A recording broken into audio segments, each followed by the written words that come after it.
Assassin's Creed Mirage is the 13th major installment in Ubisoft's iconic series, released on October 5th, 2023 for platforms like PlayStation, Xbox, PC, and even iOS. Set in 9th century Baghdad during the Abbasid Caliphate's golden age, it follows Basim ibn Shak, a street thief who becomes a master assassin with the Hidden Ones.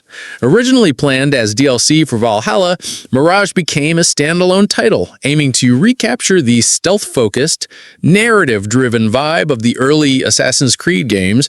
Unlike the massive RPGs like Odyssey or Valhalla, this game is smaller, tighter, and all about being a true assassin. Let's see how it holds up. First up, graphics. Mirage delivers a visually stunning depiction of Baghdad that's honestly one of the best settings in the series. The city is alive with sandstone buildings, bustling markets, and palm trees swaying under a dynamic day-night cycle. The Anvil engine powers real-time lighting, global illumination, and atmospheric effects like fog and sandstorms, making every alley and rooftop feel immersive. Eurogamer called the House of Wisdom, a massive library in the game, a jewel in Baghdad's ring city, and I agree, it's a visual highlight.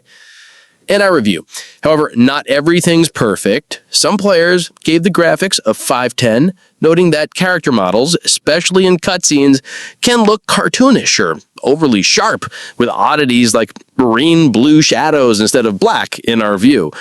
Compared to Origins or Valhalla, the character rendering feels a step back, but the world itself is so detailed that it's still a treat to explore. If you're playing on a high-end PC or console, tweaking settings to prioritize frame rate over ultra-high textures might help smooth out the experience. The story in Mirage centers on Basim, a cunning street thief with nightmarish visions who joins the Hidden Ones after a botched theft leads to tragedy. His journey to becoming a master assassin involves hunting down members of a secret order in Baghdad, set against a backdrop of political instability. The narrative is straightforward, focusing on Basim's growth and the city's rich historical context. GameSpot praised its dive into 9th century Baghdad, noting it makes learning about Islamic culture and history fun, much like how early Assassin's Creed games caught European history.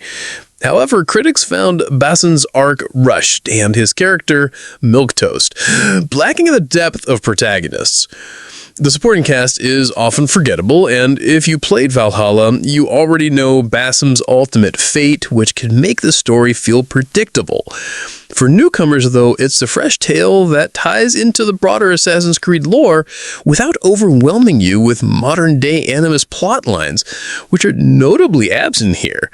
Overall, the story is engaging, but not a series highlight. It's more of a character study than a groundbreaking epic. Combat in Mirage is a deliberate shift from the RPG-heavy systems of recent titles. It's simple, focusing on stealth over direct confrontation. You'll use swords, daggers, and tools like smoke bombs and throwing knives, with parrying and dodging as your main mechanics. The game rewards avoiding fights altogether, encouraging you to sneak past guards or take them out silently.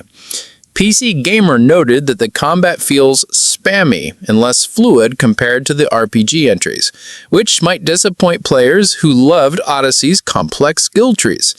However, this simplicity aligns with the game's back-to-basics approach, evoking the feel of the original Assassin's Creed, where you were a shadow, not a warrior. The Assassin Focus Meter, which lets you chain multiple stealth kills, is a cool addition, but only works outside of direct combat. If you enjoy strategic, stealth-driven gameplay, the combat works well, but if you prefer action-packed brawls, it might feel too basic. This is where Mirage really shines. The gameplay is a love letter to the early Assassin's Creed games, with a heavy emphasis on stealth, parkour, and strategic assassinations. Social stealth is back. You can blend into crowds, eavesdrop on conversations, and even disguise yourself to infiltrate restricted areas, though some critics noted these disguise moments are underused. Parkour is fluid and essential, with Baghdad's dense cityscape offering endless opportunities for creative movement across rooftops, pulleys, and zip lines. It is a, quote, focused, stealthier package that combines the best bits of the series. Each assassination mission feels like a mini sandbox, letting you choose your approach, sneak in silently, create distractions, or take out guards one by one. The progression system is streamlined, with skill points tied to story milestones rather than XP from kills, which keeps the focus on the narrative. For fans of the classic Assassin's Creed formula, these mechanics are a breath of fresh air after years of RPG bloat.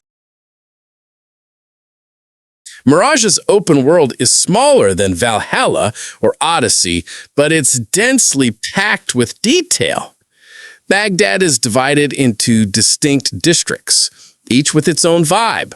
Think bustling markets, scholarly hubs like the House of Wisdom, and shadowy alleys perfect for stealth. The city feels alive, with NPCs engaging in daily life, from merchants haggling to poets debating. Side quests are fewer than in recent entries, but are well-crafted, often tying into the main story or offering historical insights. Collectibles like historical artifacts and world events add depth without overwhelming you.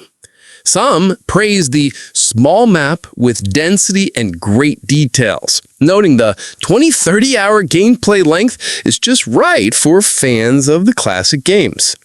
The smaller scope makes exploration feel focused and meaningful, though some players might miss the vastness of previous titles. So, is Assassin's Creed Mirage worth playing in 2025? If you're a fan of the classic Assassin's Creed games or crave a more focused, stealth-driven experience, the answer is a resounding yes. The game nails its return to the series' roots with a gorgeous Baghdad setting that's both a visual and historical treat. The stealth-focused gameplay, fluid parkour, and sandbox-style missions make it a joy to play, especially for those who felt Odyssey and Valhalla were too bloated. However, the story can feel thin, and the combat lacks the depth of recent RPG entries, which might disappoint some players.